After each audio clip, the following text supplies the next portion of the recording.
Hello there everyone, and welcome to the Thursday Racing League hosted by ZRG in association with Ratio Racing. This is a 5 crit series, and this is race 5 in the current series. And it's hosted by Alex, a well-known race organizer on RGT, and he's created these 5 courses for this current series using the Magic Roads feature. These are all custom builds, and we've had some good fun racing on these. I raced in the last race, and it was a tough race. Each of these courses are around 3 to 4 kilometers long, and this is, I think, the 3rd or 4th season that Alex has run. He has run quite a few of these. The last season they're a little bit shorter. He's been experimenting each time. The first season they were sort of 1 kilometer long races, and then 2 kilometer long, and now we're up to 3 to 4 kilometers. So that Frankfurt one in week 1 with the bridges, that was looked like quite an interesting race. And then also he's been adding a little bit more elevation into each of these. So this week it's a 35 kilometer long race, and that, there we go, or 37.3, there we go, with around 420 meters of climbing. So that's about 20 meters per lap. You can see there the course profile on the left. There's a couple of tasty hairpins, and then on the profile on the right hand side you can see the elevation chart there. So it starts with a little bit of a climb. That's pretty much the whole of the 20 meters comes in that first kilometer, and then there's a nice downhill around those 3 hairpins, in and out, and then back towards the start finish line. So it looks like it's quite a straight run into the finish line. It'd be interesting to see if anyone tries to go early with all those corners in the last kilometre. And this is a team and individual series. So the point structure, which is based on the USA Crit structure, where you have 200 points for first place, and then it decreases 190 for second, 180 for third, and that goes all the way down. And the way this series works is your 3 best results are taken, and then that gives you an overall score. So you have a maximum of 600 available from your 3 best results, and that's for the individual competition. And then there's also a team ranking. So teams of 3, the 3 best riders in each weekly event, their scores are added up depending on their finishing positions, and that gives a team ranking as well. So there's been a few teams entered into this. The Ratio Racing guys I know are regulars every week in this. Alex himself is a team member, and then JPM as well, and a few other teams have been taking part. So this is the individual rankings going into this final race, and as you can see, we're currently tied at the top between Matteo Swanepoel and Juri Delania. So both of them are on 580 points, and Guillaume Toffoli, he was the winner in the last event. He's on 570. So actually between those 3, all 3 of them have got a chance of taking the overall series win. The team rankings, that competition's already been wrapped up by JPM. They've secured 3 wins from their 3 entries. So they've got their 600 points, and Ratio Racing, they're not able to catch them. They've been pretty solid. They've had 1 win and 3 second places, and DMRC there, they've been pretty consistent every week as well, getting in their 3 riders across the line. So here we go then, with 30 seconds into the race. Looks like we've got a lot of regulars here. Like I said, I was racing this quite regularly earlier in the year. I raced last week as well. Got Nav in there, Noonan, Greenhall, saw Melville's name there. So yeah, a lot of regulars. And looks like they're already on the descent after that first bump. It's quite a tight course. You can see the return leg on that left hand side there. So as the race develops, you will be able to see riders to and fro. You'll be passing them as you go up and down the course. So it's 20 laps. Each lap is fairly short, 1.7 kilometers. Looks like it's already getting a little bit spread out. couple of strong riders pushing at the front of the field there. Malville, he's a regular on the circuit. You see him on crit races, road races. He's been taking part in the Project Echelon Amateur Series and qualifying for the Pro Series. And it looks like we've got a couple of the Pro Series riders here. Matt Osborne, he's taking place there, seen his name. So Rob Slater there, looks like he's been taking part every week, currently ranked 14th, 367 points. Looks like he's putting in a bit of a dig off the front there. Will Swart there on the front, he's another regular from the Echelon series. Looks like it's all come back together a little bit as we go around these hairpins. Matt Osborne putting in a dig on the front there. Looks like he might be in red today. Mixing it up, maybe trying to fly under the radar a little bit. Oh, there he is, not in the red, he's in the white with the green bands. Jez Reed following him, getting on his wheel. And then there's a little bit of a bunch in behind. So they're now starting the second lap. So it's not an overly steep gradient, 3%, but it's enough there each lap just to give someone an opportunity maybe to push the pace, pick it up at the start of the race, at the start of each lap.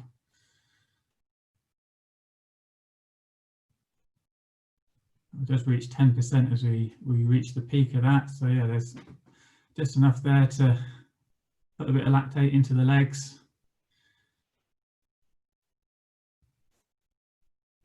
And then quite steep on the downhill as well, 6–7%.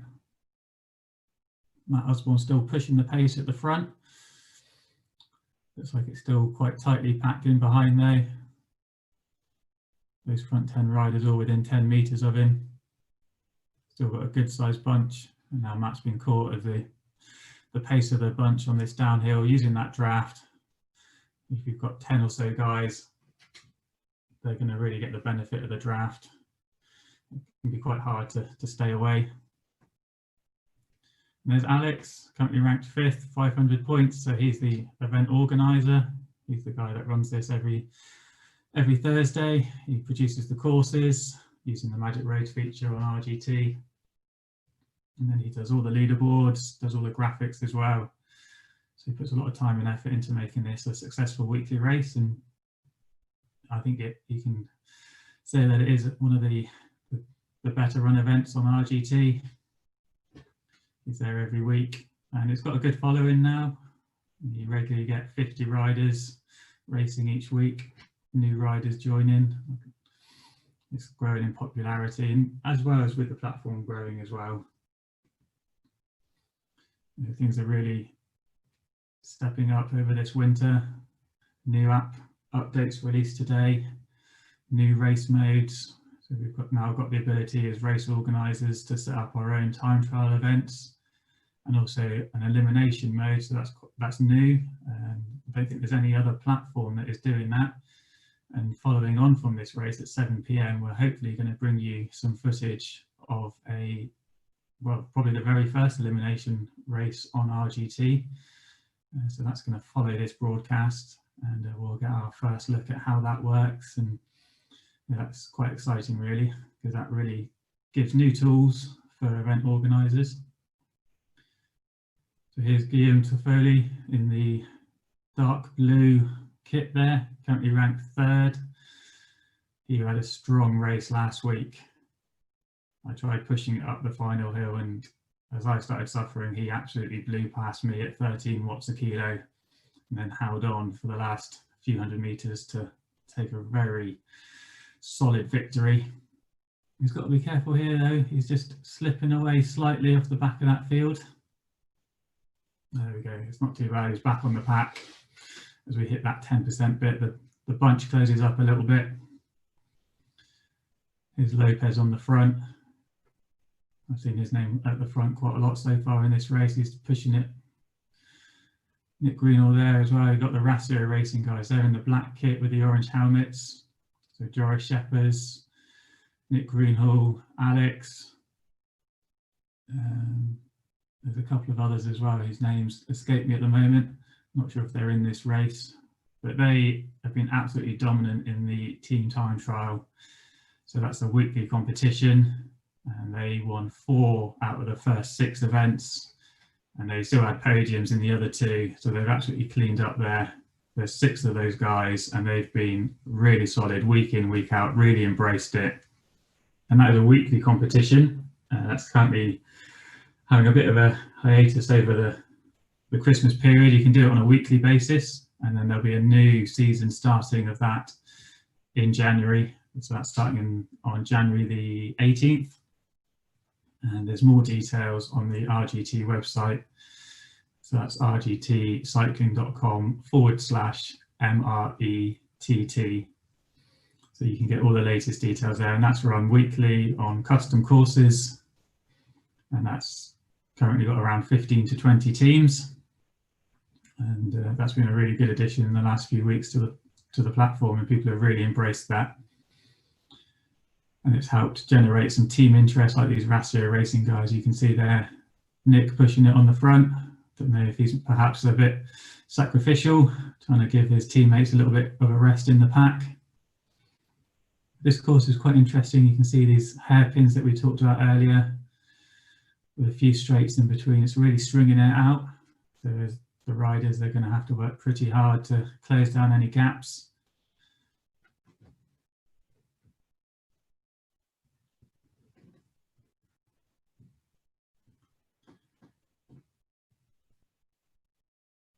So we're about 1/6 of the way through now, just completing lap 2.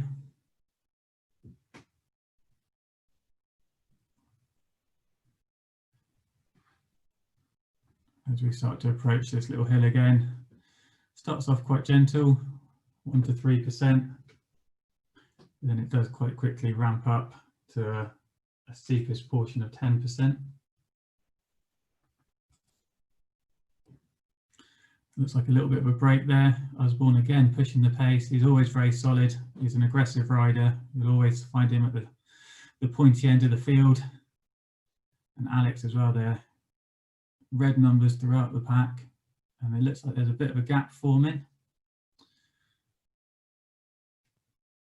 Hartfield as well. He was a strong rider last week. He finished 5th.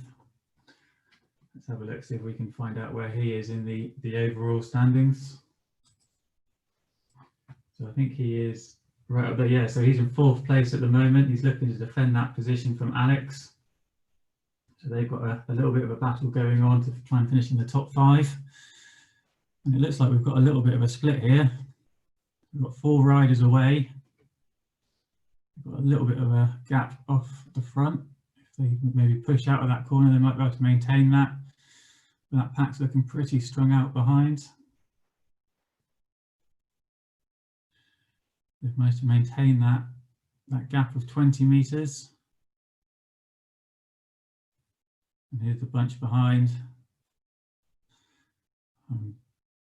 It can be quite tricky when you've got a bunch to try and get some coherence, cohesion between them. And you've got 4 guys at the front there. They're going to be working hard together to try and stay away. Alex has got a couple of teammates in that bunch behind. I'm sure they're just going to be sitting in. They're not going to want to be closing that gap. And the others might just be looking at each other thinking, well, no, you go and close it. Melville putting in a bit of a dig there out of that corner. Big double-digit watts per kilo there, 11, 12 watts a kilo. And he's managed to close that gap. Looks like we're up to 5 guys in that front pack now. That's a decent sized little bunch that could pull away. Look at that, it's really strung out behind now. There's a little group of 5 or 6 in behind, then another little gap, and another 5 or 6 guys. Slowly, looks like it's closing up there as we start to hit the base of this climb again.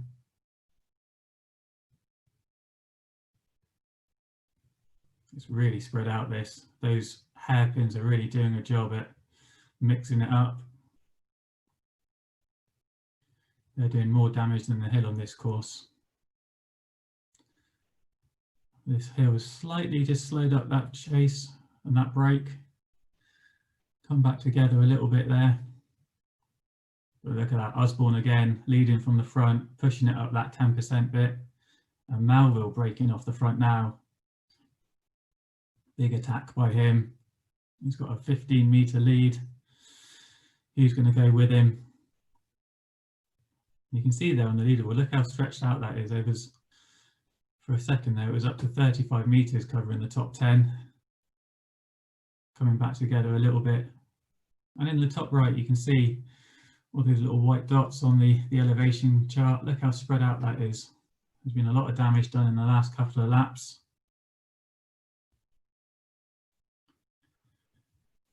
We've still got Osborne, Alex, Greenall now in this front group. Hartfield's still up there. We Buy Cycles. Nice bit of marketing there. So it now looks like we've got a front group of 9, and then there's a bit of a gap back.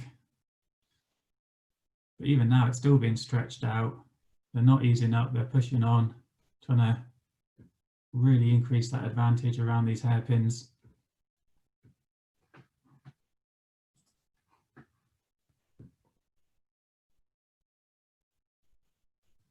So I don't think anything has been tweaked on the physics or the game engine on this latest update.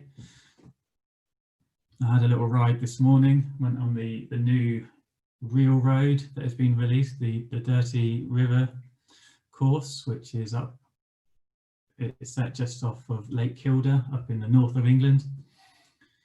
As Alex pointed out this morning, it looked very sunny. It was a lovely route to ride. It's not normally that sunny up that far north in England. But that was a new course. It's 17 kilometers. I mean, it was a lovely course to ride, lovely scenery. A couple of short, punchy climbs though. There was one 20% corner. But there's some lovely elements in that. You've got a nice ride along the edge of the lake. There's a lovely bridge as well, which you loop, you go over the bridge and then loop back round under it. So I'm sure that's going to be a popular course with riders on RGT. If you haven't been on that yet, go and check that out. I think there will be several group rides organised on that over the next week or so. So yeah, this front group of 9 then, back to this race. Look at that, there's a clear gap behind. And it looks like Toffoli has not made the gap. He's not in this group. All's Runnerpole, all jury. So there's Runnerpole in 13th place. So they're going to be fighting for the minor positions here. So as it stands, Mateusz Runnerpole is currently top of the leaderboard by virtue of having 2 wins. And Mr. Jury only has 1 win, but 2 second places. So they're joint on 580 points. But Runnerpole, by account of his 2 wins, is currently the series leader. So it'd be interesting to see if he continues to push here. It's almost in his interest just to sit up at this point. So there's quite a few groups forming. Good thing with this series is it's a very deep points system. There's battles all the way down. I'm just looking at the leaderboard here. There's just looking even the top 10. 10th place is 417, and then 11th 403, 399, 397. It's all very close there. Lots of 301s, 305. So there's still lots of positions to be sorted out from this race. So those little groups, they've still got lots to fight for, lots to race for. We are back at the front of the race then. These hairpins really stretching it out, having to make the riders work hard. This is an aggressive push out of that hairpin by Melville. And if you're at the front as you go around that hairpin, you can really utilise that, put in a little effort. And if you're not paying attention at the back, then you can find yourself losing that draft. losing the connection, and you can find yourself isolated. And that looks like that's what might have happened here to Mr. Hartfeld. He was in that front group. He's now 80 meters behind them. Whether that was doesn't look, looking at his power graph, like it was any sort of dropout issue. So I can only assume that he got caught out on one of those hairpins. He was at the back, lost that draft, and unfortunately didn't have the power to get back into contact and onto the back of this pack. But this is a strong bunch. Everyone seems to be taking turns on the front, trying to maintain their advantage, because there's a lot of riders still behind them. If those riders behind sort of grouped up and were a group of 10 or 15, then maybe they could use the combined power and the draft effect to really increase their speed. But at the moment, it doesn't look like these 8 are going to be caught. Looks like they're lapping a few riders there. It looked like that was Toffoli in the blue kit, but I'd be surprised if he was getting lapped this early on. And as you're riding in the front group, you've got to be careful of these lap riders. Some of them might try and jump into the pack, and that's just part of e-racing. But it does mean that when you're going around the corners, you've got a few more riders to contend with. You might just end up 1 or 2 bike lengths further back, which means you've got to work hard to try and get back into that bunch. It's almost become the norm now. Whereas in the real world, if you were a lapped rider, you're very much told to stay out of the way and let the leaders through. E-racing is a little bit different. It's quite difficult to enact that. So what happens is the lap riders sort of just join in on the bunch. And I think that's kind of accepted as long as you're not chasing down breakaways, you're not on the back, on the front pushing it, you just sort of stay out of the way. You don't want to be making an attack off the front and then having someone who's 2 laps down closing that gap when you're making a big effort.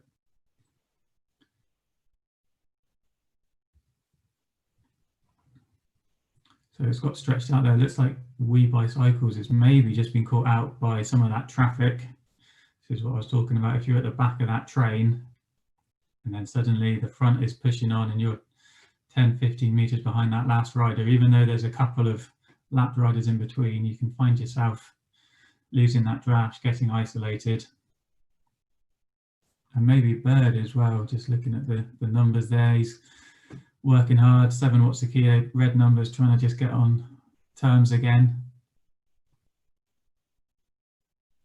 Matt Osborne here, again, as we come round to the start finish line, he's pushing on. Got Woolswart there as well with him. Bird's made it back on. They start another lap.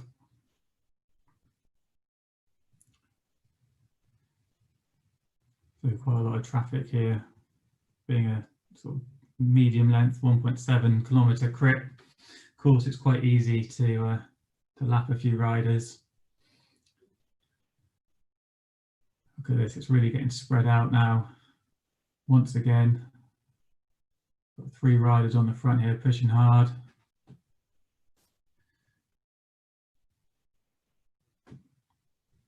Just attacking that hill, using that gradient to try and stretch it out, see if they can snap the elastic on the downhill. Looks like Nick Greenhow and Sophocles has perhaps been slightly distanced on that last turn up the hill.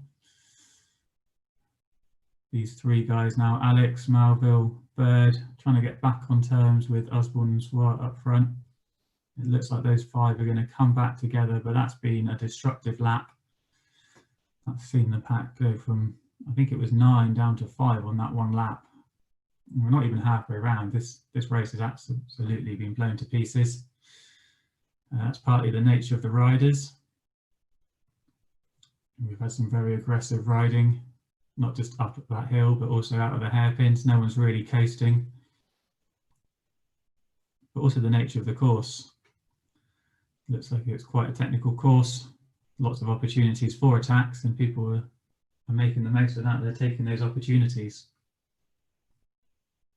Once again, Zwart and Osborne off the front there, putting the pressure on,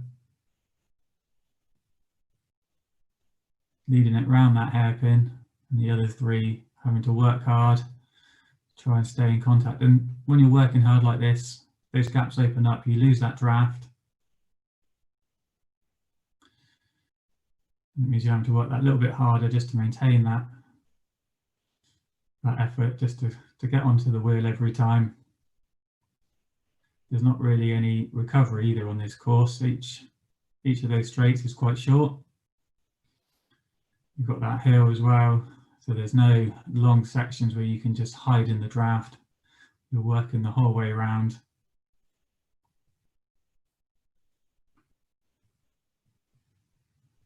You've got a little section here as you come up to the start-finish line before the hill.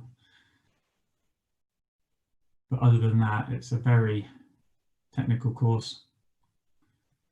Once again, Osborne leading into that hill. And as soon as you start getting up to 3–4%, your draft saving is really dropping off.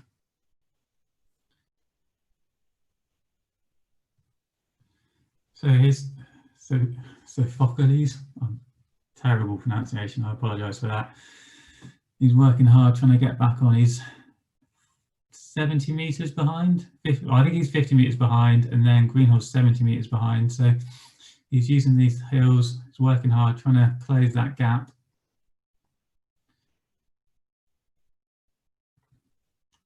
And then back to We Bicycles and Lopez, one of our earlier aggressors. Looks like he's teamed up with Hartfeld. They're about 100 metres behind We Bicycles. And then you've got Navin, Sheppers, Slater. There's a little group there. Looks like they're all trying to work together. This is where they could really be taking turns. Yeah, 16th place, 17th Matteo there, Mr. Zwanopol. So you've got a good bunch of 5 or 6 guys there. And I'm sure they'll be working together and they'll be picking up some of those riders ahead of them. There's about 170 metres to 10th place. It's quite hard when you're on your own, not just physically trying to maintain the effort, but mentally as well, knowing that you're on your own, you've got no chance of respite, it's all on you. And that potentially there's a group of riders behind working hard together to try and catch you. And it looks like Alex has made an aggressive attack off the front out of that hairpin. But Bird, Osborne, Malville, all with him still. I'm wondering where Swart is. Can't see him there. Looks like maybe he's been distanced. So are we down to a leading group of 4? There's a big attack out of that corner. That caught Alex out. He's 5–6 metres behind. Now he's having to put in a big effort to come through. He jumps onto the front, maybe just takes a quick breather before we come up to the start-finish line. This is that real only one place on the circuit where you can get a little bit of a breather.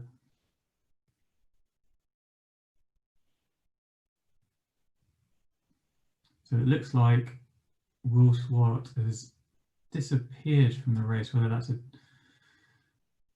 intentional disconnection or whether he's had an issue and he's retired. We missed that when we were looking at some of the lower ranked riders or lower place riders, whether he just got caught in a bit of traffic and lost his place. Like I say, it's quite messy out there. It's quite hard with a lot of riders on course, on a short course like this, all riding at different speeds. Looks like Alex might be struggling a little bit. He's been distanced a little bit here on this downhill.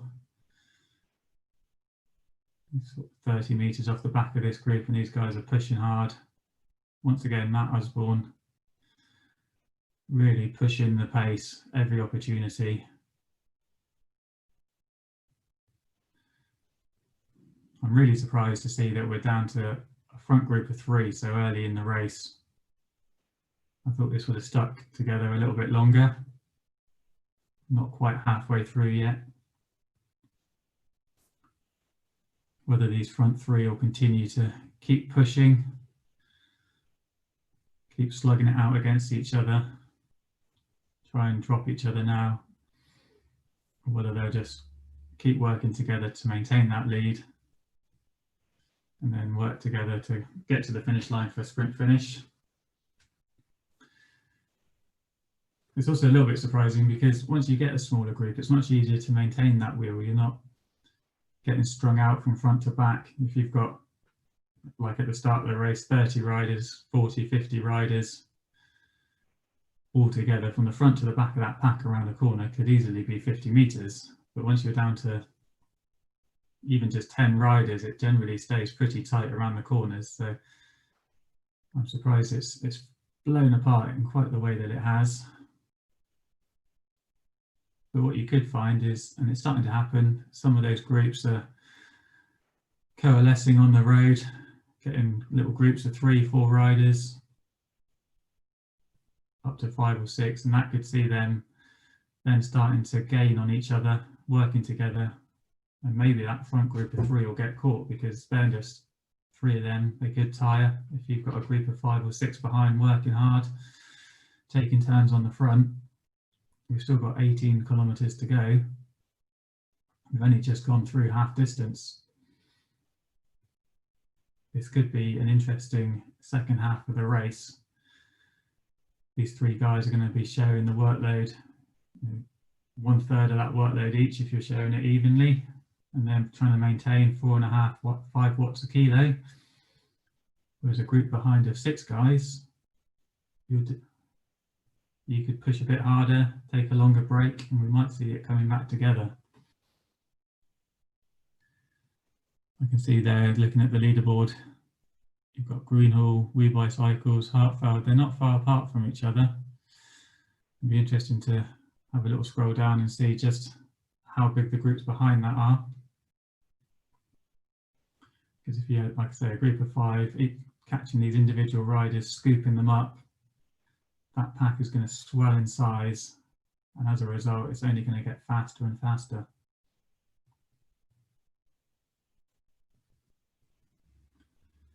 These 3 seem to be working quite well together at the moment. Seems like the pace has settled down just a little bit. You can see there the watts per kilo number, not quite going over 4. And that was regularly 4, 5, 6 watts a kilo. And as I say that, look at that, Osborne, Melville pushing out of that corner. Doesn't look like they're prepared to settle in just yet. They're still going to be throwing in the sprints, trying to break the resolve of the fellow competitors. Looks like the in behind they've eased up a little bit as well, so maybe it's not going to come back together quite as quickly as I was predicting.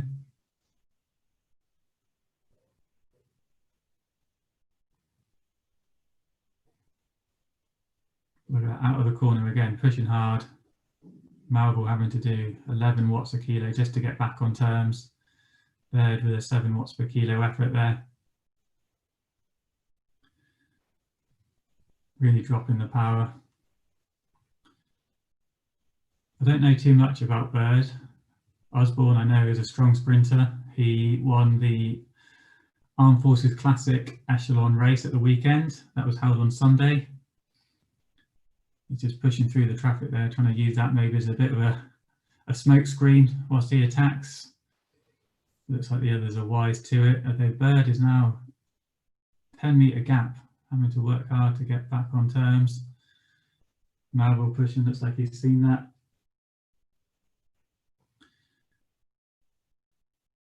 I do think sometimes it's a little bit easier on e-racing when you've got your your numbers on the screen, you can see what that gap is. You can see, oh, they're 10 meters behind. Maybe I'll have a little dig, try and just maintain that gap. The bird's worked hard there. He's come back across. He's got back in touch.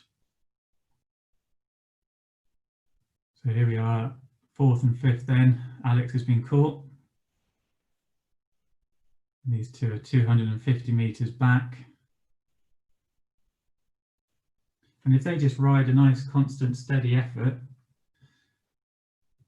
you might find that they can get back on terms with these three who are constantly up and down with their efforts. That's, you know, a good way to tire your legs out, is to be doing a mini sprint every 30 seconds.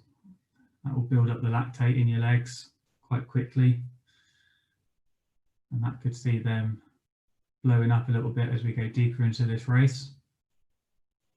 Each of these three guys just trying to make sure that it's not them who goes first. Oh, it looks like Willsworth was still in the race, but he's down in 20th place, so whether that was some sort of technical issue. And it's good to see that it wasn't an abandonment. He's still there. And that is a comparison between online racing and outdoor racing. It's just a different type of an issue. Outside you could have a mechanical where your chain comes off, or a puncture. You could hit some road furniture, or there could be a crash. And that can cause you to lose your placing in the race, have to abandon. And it's similar indoors, it's just a different type of incident. You could get a Wi-Fi issue, even a power cut. And it's been known, there's one story, someone ended up having to abandon a race because their wife was resetting the Wi-Fi, and suddenly, you know, they're out of position, and that's it, their race is over. So you do need to look after your equipment, make sure that, you know, you've got good internet. In the same way that if you were gearing up for a big sportive or a big race in the real world, you'd be looking over your bike the night before, giving it a good clean, oiling the chain, making sure it's all prepared. It's similar, I think, in e-racing. Often people just think they can turn on the computer 10 minutes before the start of a race, log in and away they go. But, you know, these pieces of software, they are regularly updated. We've had a big update on RGT today, and that's going to take time to download, and you need to, I think people need to factor that in when they are coming in for a big race that they might be really up for, really excited by. You know, make sure that you've checked it in the morning, checked your setup, so that you don't have any surprises later on in the day. So back to the race then. Looks like those front three are just slowly pulling away from these 4th and 5th place guys. And then it seems like there's a little bit of movement in behind. It was out at 800 meters, now it's down within 700 meters. With the Greenall Hartfeld group, it looks like that is coming together a little bit. We can see those front three, you've got the red numbers there. That means they're at more than 125% of their FTP.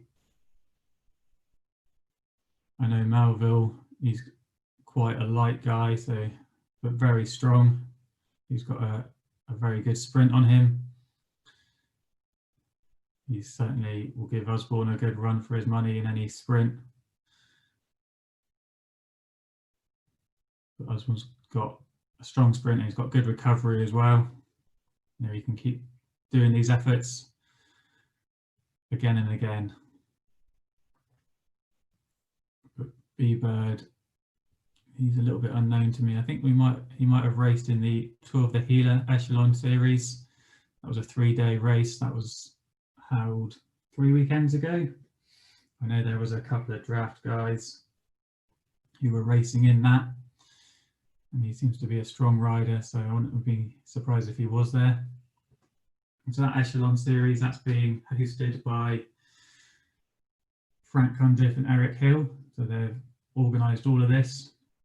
And there's a community series and a pro series, and they're using real world courses. So there's a selection of crit courses, a selection of road races, and the amateur event is 4 categories.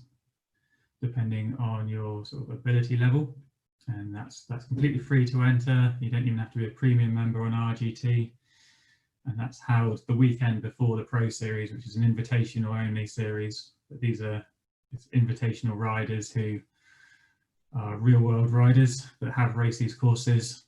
Obviously with COVID this year, a lot of those races were cancelled, and this gives them an opportunity to get some airtime for their sponsors and some airtime for those races. And I've learned a lot about the American Crit Racing Series and the Tour of the Healer. You know, it was great to have the mayor of Silver City on there, the host city, the state senator. There were interviews with some local museum staff who were talking about the history of the trophies and what they're inspired by. And I thought the broadcast itself was very good. And that's in association with ZMS, our partner broadcast for this evening. And yeah, I raced it myself, and then I watched it back as well, because it was good to see the broadcast and the sort of quality and professionalism of that intercut with the RGT racing and some real world footage from years past. So back to this race though, we've got Osborne and Bird, Melville, they're our front three. They're all sticking together. About 2/3 of the way through the race now. A lot of traffic. You can see there's not any big bunches on the road. Everything's blown apart. It looks like these three are pulling away from 4th and 5th place. They're 370 meters back now. But those two have got a healthy lead on 6th, 7th, 8th place. So whether they can stay away from this little group will be interesting. I'm not quite sure what the impact will be on the general classification. It looks like Melville currently in 10th place. He could quite easily jump up into the top 100 if he gets a top 3 finish today.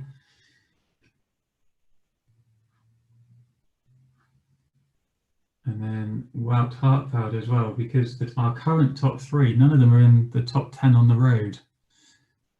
So it could be that Hartfeld has a shot of getting into the top 10 here. Sorry, I say the top 10, possibly in the top 3. Alex so Alex has really got to work hard here to try and stay away from Hartfeld. If he does, he could maybe leapfrog him in the standings. And then we got Sheppers, Krajewski, We Bicycles, all fighting for position. So yeah, there's a lot going on the road. It's not just about those front 3, it's the overall leaderboard for the series as well. That's all still to play for.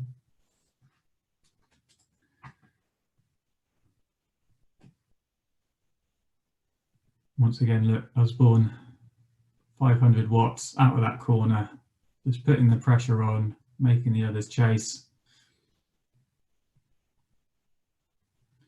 Back to Sophocles and Alex. They're in a bit of back traffic there. Maybe just using them for a little bit of a rest, bit of a draft.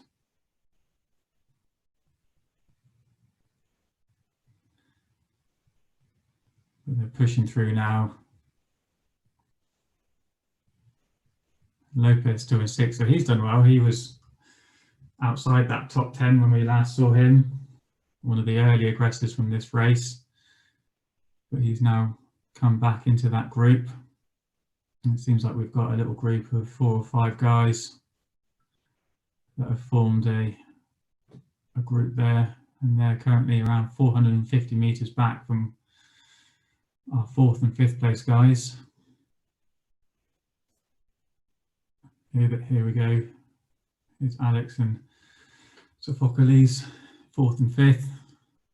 They're in a little bit of no man's land here, a bit too far back, I think, from the front 3 now to close that gap. But are they far enough away from this group of Greenhall, Hartfeld, We Bicycles, Lopez? There's 4, maybe 5 guys here. And then Navin's a little bit further back. So you've got 4 guys chasing 2 guys, chasing 3 guys. And this next little group of another, so we've got 5 guys there. So yeah, little groups forming on the road. And if they can get organised, maybe one of those groups can catch another and improve their points taken for the day. And if this was out in the real world, you'd be talking to each other, cheering each other on, saying, right, let's take turns, 20 seconds on, 20 seconds off, mini team time trial, working together to try and close those gaps. But it's not so easy virtually.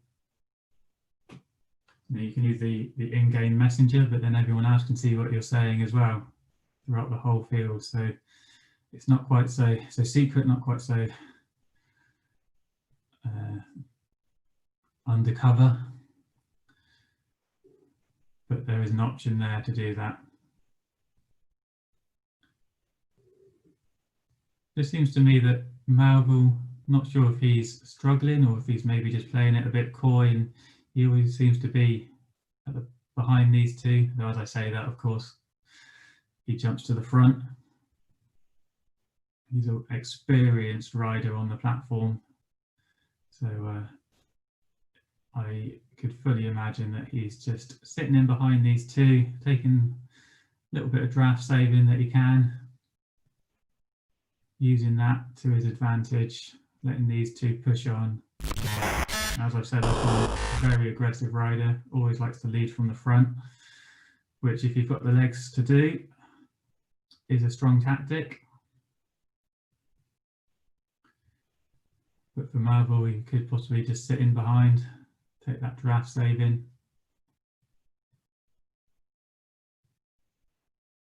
Might see it starting to get a little bit more cagey as we approach the finish.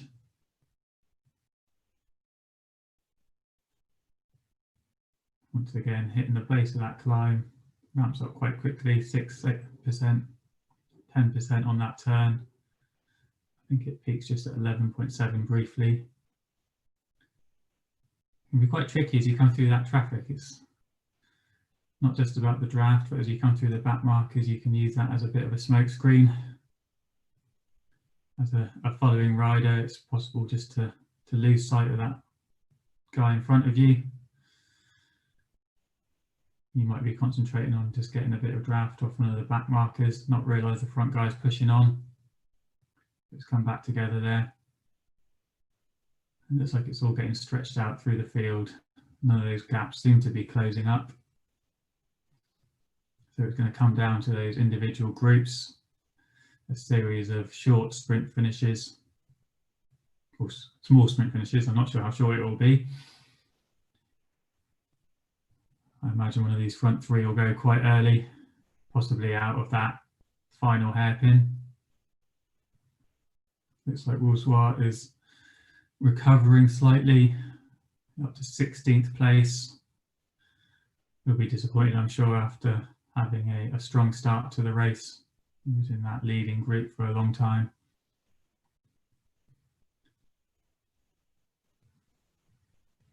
But looking down the field, these guys are well away now. Back to Alex and Sophocles. They look to be comfortable between the two. I'm not quite sure in terms of sprinting who's the stronger rider. I know Alex, we've got quite a good sprint on him. He finished third in the Cat 2 Community Echelon Racing League at the weekend in the Bucks County Crit. So it was a 2 crit series, Saturday and Sunday, and that's coming up with the Invitational Series this weekend. And like I say, that's being broadcast by ZMS. So I think it's the ladies up first, followed by the men's. So on Saturday, Bucks County Crit, that's a 2.2 kilometre circuit, and there's about 25 laps. So it's a long race, an hour and 20 minutes or so. And that's quite an up and down circuit. It's about 90 seconds downhill, 90 seconds uphill, 3-4%. It's a real on and off sort of circuit, hard work. And then on the Sunday, it's the Armed Forces Classic, which is 50 laps of a 1 kilometre long course. And that's fairly flat, but there are a couple of sharp corners, and in the community races that really did cause splits. And that was part of the doing well on e-racing is understanding the game, understanding the dynamics. It is a little bit different to outdoors. You know, they try and make it as realistic as possible, and that is one of the underlying principles of RGT, is that it's real, that it's accessible, and you do find though that it does have its own nuances. So when you're going around corners, you might find yourself pushed to the outside line. In the real world, you have more control over that. You have a choice. You could dive for the inside line. But if you see that happening, you know you're going to lose a few meters, then you've got to be prepared for that. You've got to be prepared to push hard out of the corner. And it's recognizing that, it's recognizing how the game works and then using that to your advantage. It's the same for everybody. And if you practice, then you will learn how that game works. Some games, some indoor platforms are pretty easy. You just pedal hard. You don't have to worry about breaking into corners or colliding with other riders. But it's not that simple on RGT. There's more to it. It's a bit more of a learning curve. But once you get the hang of it, you really can use that to your advantage. It's not just about pure power. It's about skill, tactics, and understanding of the platform.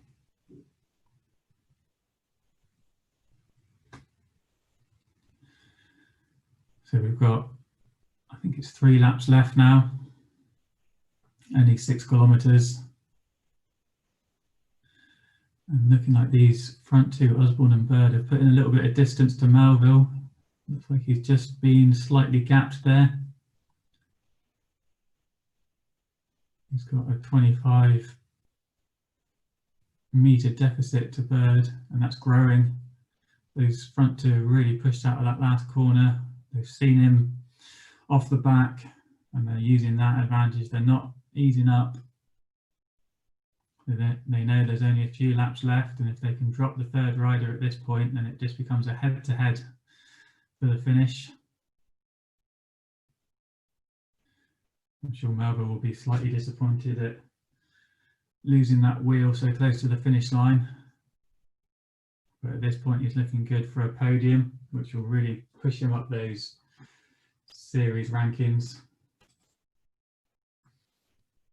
He will substitute his 72 points for 180 points, so that's a good 100-point gain, which should be enough to push him up into the top 5 from his current position of 10th. So whilst he's losing a bit of ground to those front two, that is a solid race day in terms of the overall. And Melville's another rider, community rider, who's qualified for those invitational races at the weekend. He's currently within the community series. I think he is currently in the top 5. I can just double check that and confirm. Sorry, I say top 5, he's well in the top 5. In fact, he's leading the men's community series. He's on 902 points, just 3 points ahead of Hal Blackburn on 899 points. So this is from the first 4 races. And a little bit of a shout out to myself there in 3rd place, 877 points. Sebastian Wolf on 868, tied for 4th place with Mike Swart, who's also on 868 after 4 events. So still pretty close there at the front.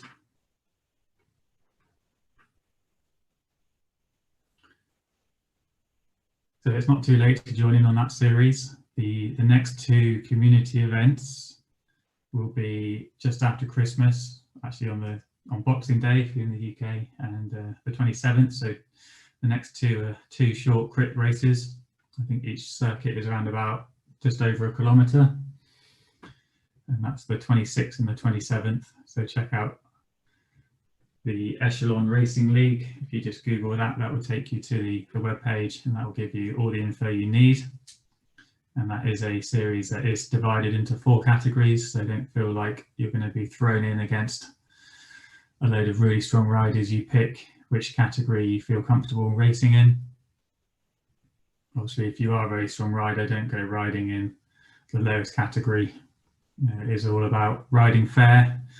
That is one thing that we do like to see on RGT, people calibrating their equipment properly, entering their weight properly, and entering the correct category. And as event organisers such as Alex, I know they take that seriously, and we do want to make sure that it's a platform that provides good quality racing for everyone, no matter your ability. Right, so 2 laps left to go then. Osborne and Bird. It's going to be between these two in a straight shootout.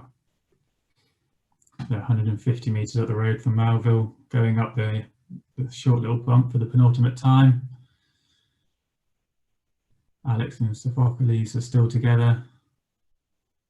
I'm sure I'm going to get some messages afterwards about my pronunciation of these names, so apologies for that. And then we've got a little group behind 6th, 7th, 8th. There'll be a little sprint between those guys.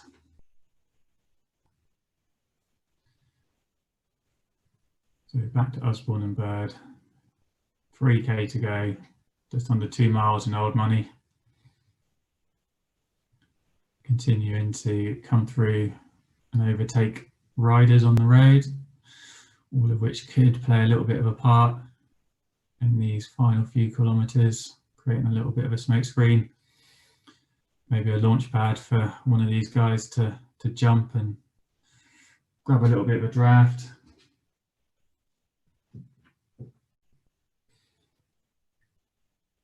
Doesn't look like either of these guys are easing up overall.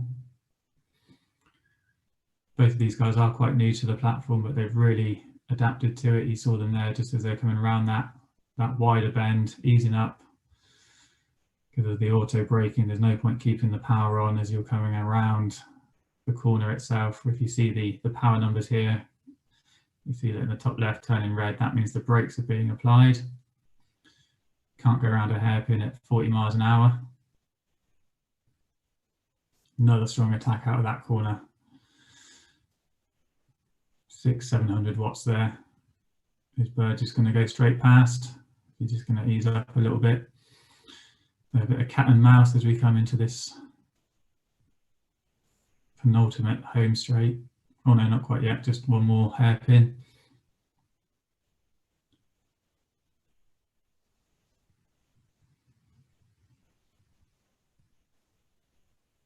So it's very cagey now as we just get a final look at the start finish line. It's very, very clear, that start finish line. Just a pure come out that last corner in a few hundred meters straight up to that line.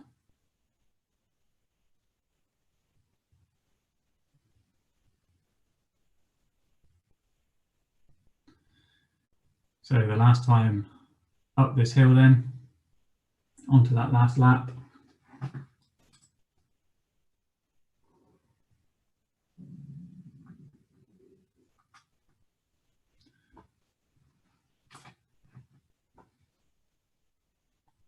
And Osborne attacking that hard, 11 watts a kilo.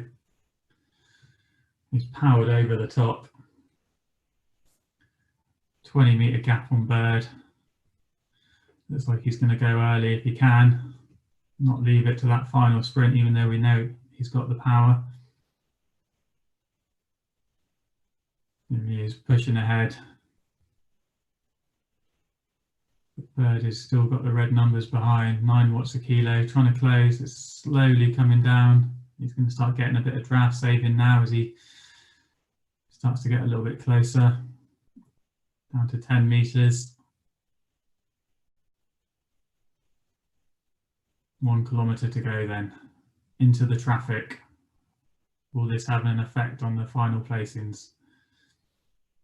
Both of them pushing hard out of that corner. Cruising around this slightly wider bend. Bird a bit unlucky there, being forced to the outside with those lap riders. losing a few precious meters. He's put the power on and he's come back level. 650 meters to go now. These lap riders could do with just easing out a little bit, give these guys a bit of space. It is quite hard to know on the road exactly what position people are in.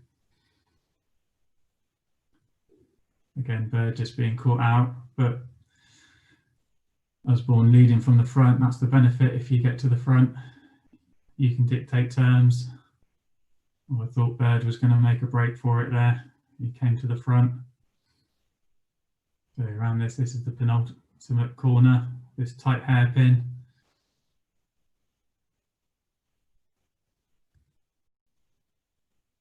There we are, onto the straight then, 200 meters to go. Osborne opening his sprint, 12 watts a kilo. Coming past Bird. He's had a little bit of the draft there, sprinting past. Is Bird going to catch him as we approach the line? And that's Osborne with the win. Strong finish there. Looked like Bird was really trying to catch him. Managed to catch a little bit of draft there, but not just enough to beat Osborne. So another solid win by Matt there. You can see that Bird finished a bit further through the line. He was carrying a bit more speed at the finish, but Matt got the jump first, managed to get away. So congratulations to those two. That was some really strong riding, aggressive riding the whole way through. And managed to leave the rest of the field for dead. So Melville's going to pick up third place then. Good solid result for him.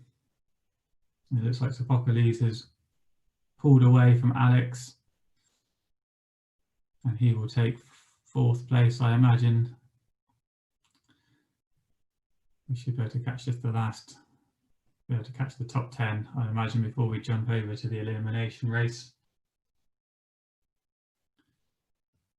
So 200 meters to go. And he's got a nice lead over Alex there. He's finishing with a strong effort just to bring it up and over the line. So well done. Good ride in there.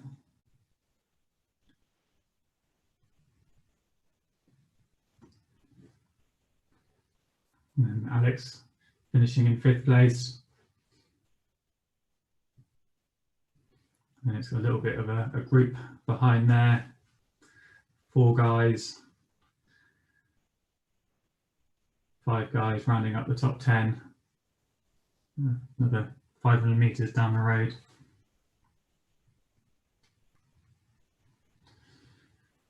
Right, we're going to cut across now to the elimination race, which is about to start. So we've got 20 riders, including a couple of cambots. So this is a brand new event. This is a new race mode that's been released on RGT today. So as you can see there, the first 2 laps are positional laps. So there's no elimination to start with. So it looks like it's a 1.7 kilometer circuit to begin with. So we're going to be a few minutes in before we start having to worry about getting eliminated, but also you don't want to be dropped early. A couple of riders already off the back there, this front group of 10 or so. So we can see a few people at the bottom there leaving the race. So we started with 20. So the first couple of laps, like I say, it'd be interesting to see how hard people go, see if they try and drop people early. But it's not necessarily about the front of this race, but what's happening at the back of the race. You've got a chance of surviving a few laps, even if you are dropped off the back. You could find yourself still comfortably, like here we've got Derek Russell, currently in 15th place.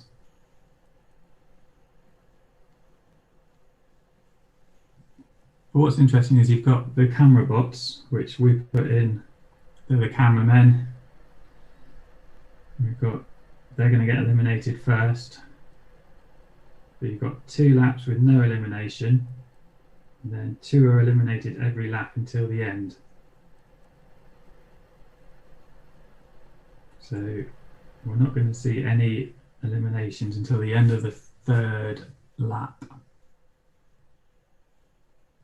I'm currently on lap 1.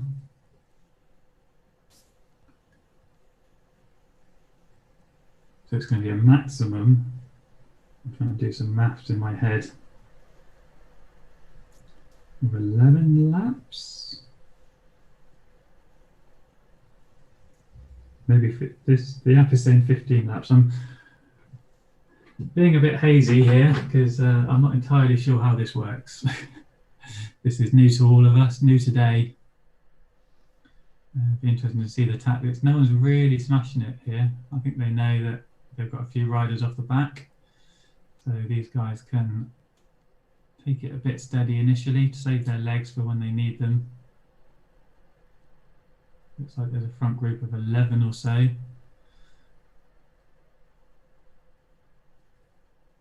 So we've got one more lap here of just cruising.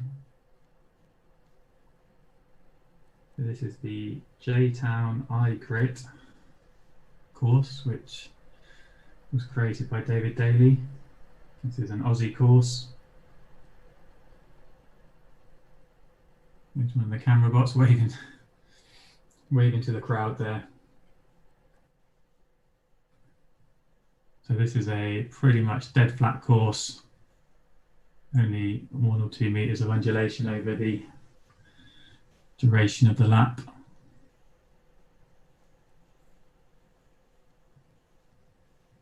So that's interesting. The remaining distance is the remaining distance for that lap,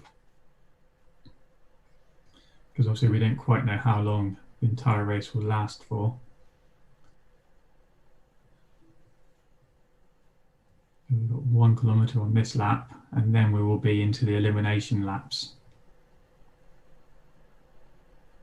We will be starting to shed riders.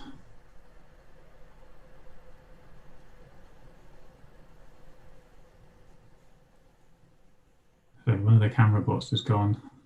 There's 17 riders still in the race.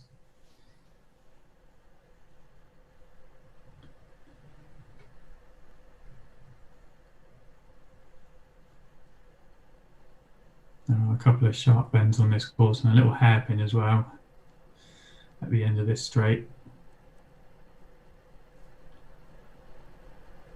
Just saw a rider on the left-hand side there. I don't know if that was a cam bot or potentially a lap rider. So you can be eliminated if you are lapped by the pack, then you are eliminated. Or if you're in one of the last 2 riders for each lap, then you're also eliminated.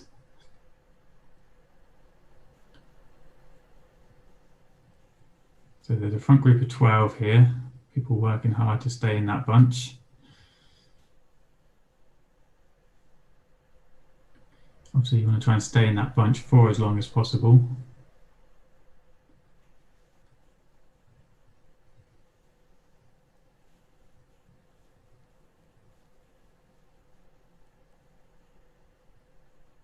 So coming up to the start-finish line then.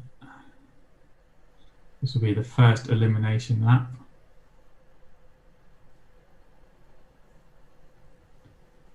So there we go, there's a rider being lapped and eliminated. So here we go, we can see what happens there then. So if you're eliminated, you just pull up to the side of the road. You can still watch the race, cheer the race, send messages to your teammates, and see how the race unfolds.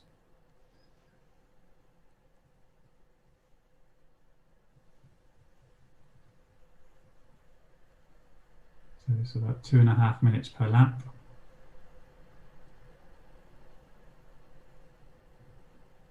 So it's going to be a while before we see anyone, I think, from this front group getting eliminated.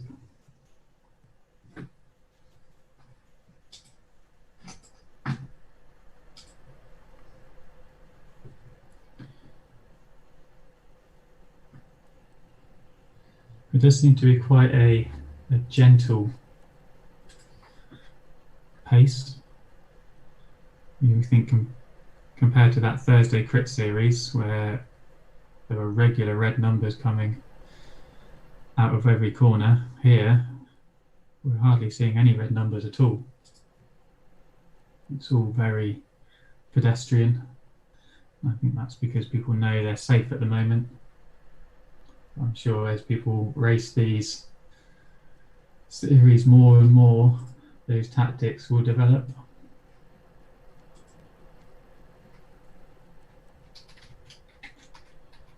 Just see in the Discord channel there, Matt Osborne's just commented, ouch. Well, he put the pain on everybody else. And he managed to take the win there. Some strong riding by him.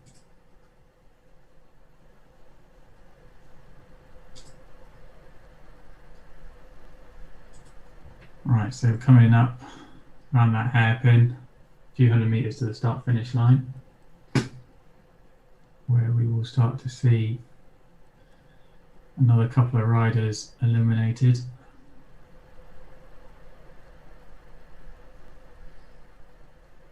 I think you just get pulled over to the side of the road wherever you are.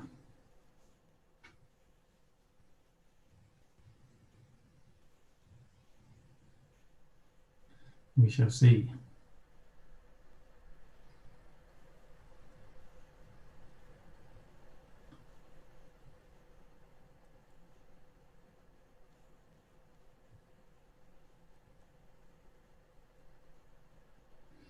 Not quite sure what that means.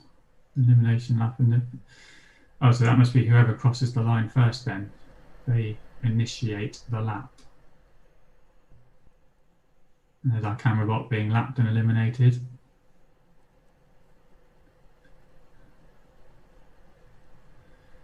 So that's all the camera bots removed from proceedings.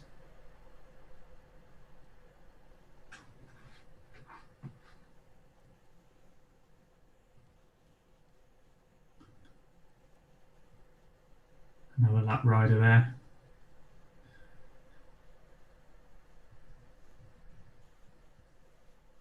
So you don't want to be dawdling because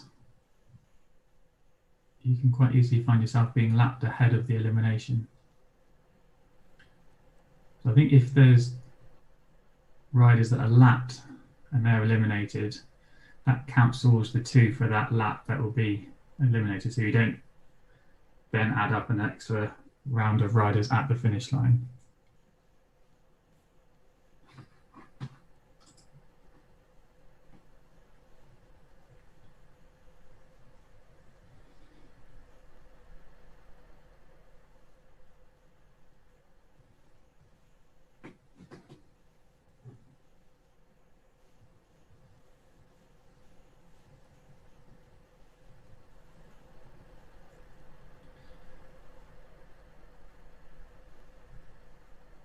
So we've lost 6 riders so far.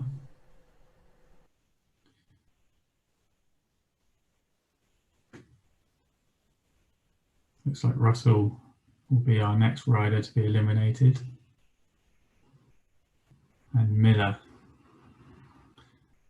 S. Miller. I don't know if that's Shane Miller, or he's got a British flag, not an Aussie flag.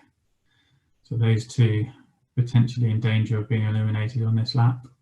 Looks like it's spreading out a little bit there. Just getting stretched out.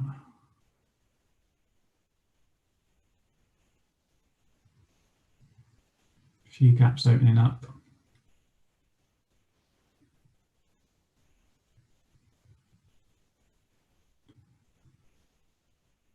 One or 2 guys just slightly gapped there, but using the corner just to come back into the mix.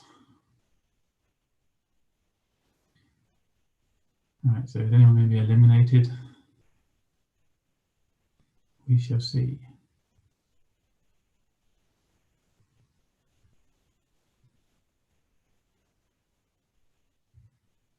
No, not that time, because we had 2 riders eliminated on the lap by being lapped.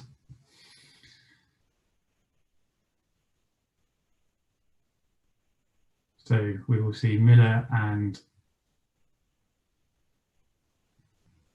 the other rider will definitely be eliminated at the line this lap unless they're caught and lapped.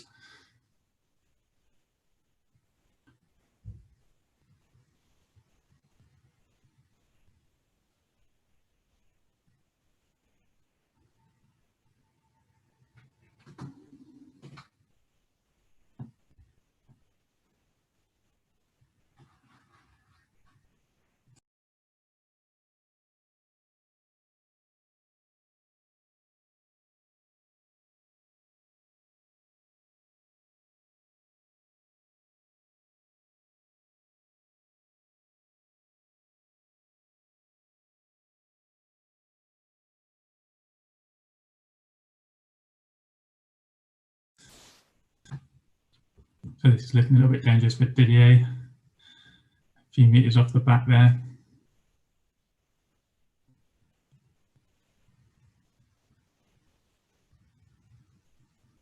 Right, so Russell didn't get lapped, but he was last through the line, so he has now been eliminated.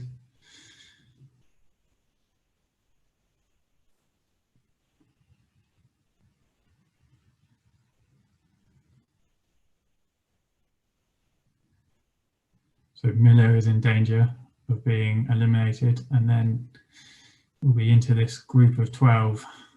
It will really start to get interesting then, with these guys having to chase and push every lap to make sure they're in the front numbers, make sure they're not at the back and in danger. Looks like Daly's pushing hard, up in the pace.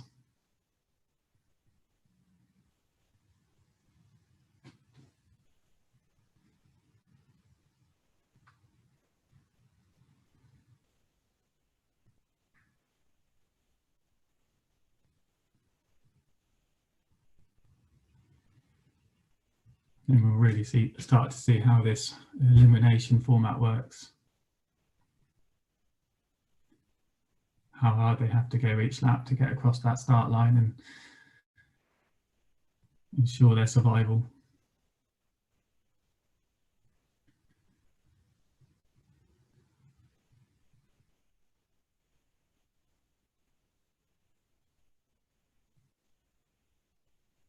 So it looks like Miller has survived another lap. Didier eliminated on that last lap.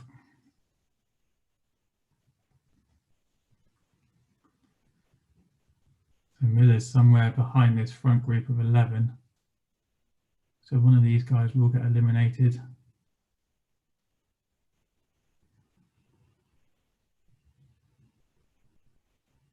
And possibly Miller's going to be eliminated the next time he crosses the line.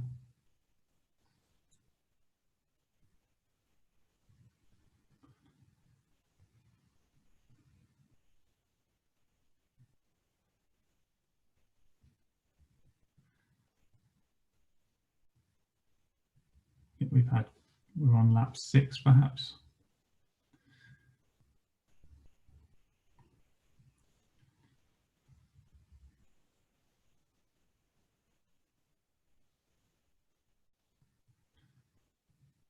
So these guys are all still bunched together.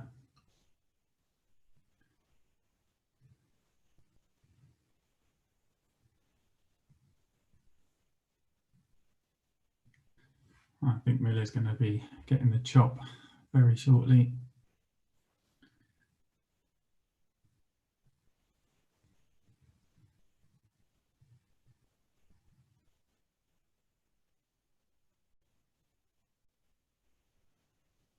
Yep, so there's Miller. He's out of the race.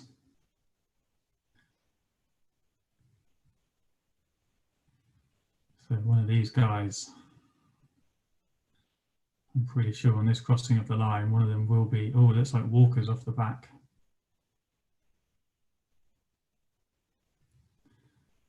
So it looks like it will be Walker who gets the cut.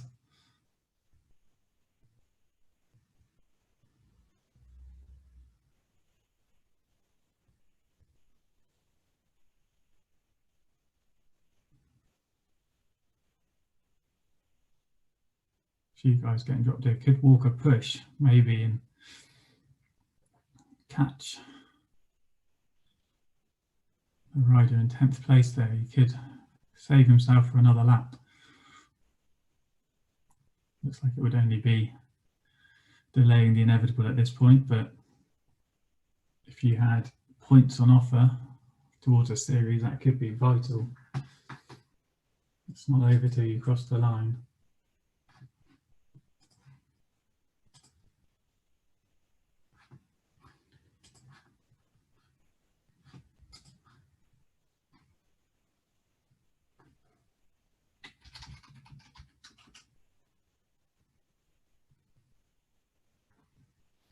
This is, I think, quite a long crit course at 1.7k. It'd be interesting to see quite how this works on a shorter circuit, say 500 meters.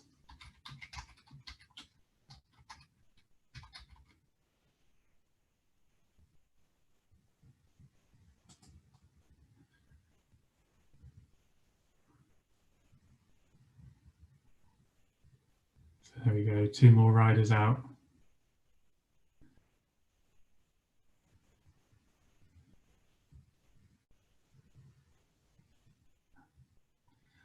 How many riders in this bunch? 7, 6. So there's 2 riders, yep, being dropped there. Looks like these will be the next 2 to go. So it's not always happening on the lap itself, it's happening in between.